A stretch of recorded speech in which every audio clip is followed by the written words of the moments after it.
নমস্কার বন্ধুরা, কীভাবে খাসি মাংস ভেজানোর কথা। আমি এখন আলু কেটে ভেজে নিয়েছি। এখানে খাসির মাংস নিয়েছি, তারপর হলুদ 1 চামচ, মরিচের গুঁড়ি 2 চামচ, জিরের গুঁড়ি 1 চামচ, ধনের গুঁড়ি 1 চামচ, আদা বাটা পরিমাণ মতো, পেঁয়াজ 2 টেবিল চামচ, রসুন 2 টেবিল চামচ, তারপর জিরার গুঁড়ি, তারপর গোলমরিচের গুঁড়ি, আস্তা গোলমরিচ দিয়ে ম্যারিনেট করে আমি রেখেছি আধা ঘন্টা। আর এখানে কড়াই দিয়েছি, কড়াইতে 2 টেবিল চামচ তেল দিয়ে দিয়েছি। এখন মাংস দিয়ে দিলাম।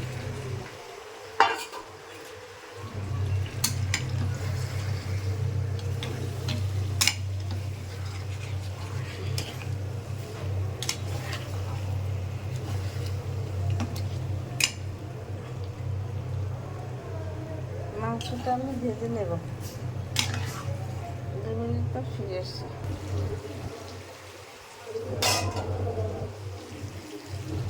2 মিনিট পর ফিরে এসছি। মাংস থেকে জল বেরিয়েছে, ভাজা হয়ে আসছে প্রায়।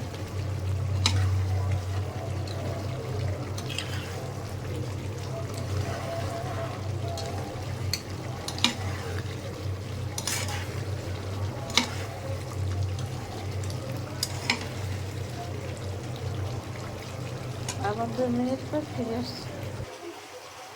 2 মিনিট পর ফিরে আসছি। এখন আমি আলু দিয়ে দেবো ওতে।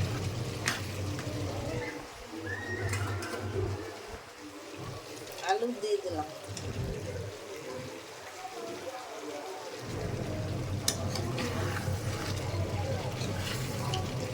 আলু দিয়ে নাড়তে হবে।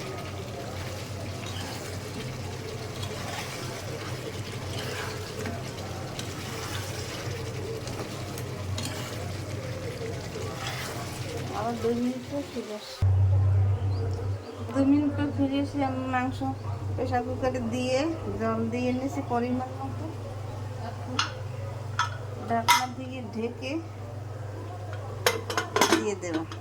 প্রেশার কুকারে 10 সিটি দিয়ে উঠিয়ে ফেলবো। 2 মিনিট পর 2 মিনিট পর ফিরে এসে আমার খাসির মাংস হয়ে গেছে। এইভাবে আপনারা প্রেশার কুকারে দিয়ে খাসির মাংস রান্না করে খেয়ে দেখুন, খেতে অনেক সুস্বাদু।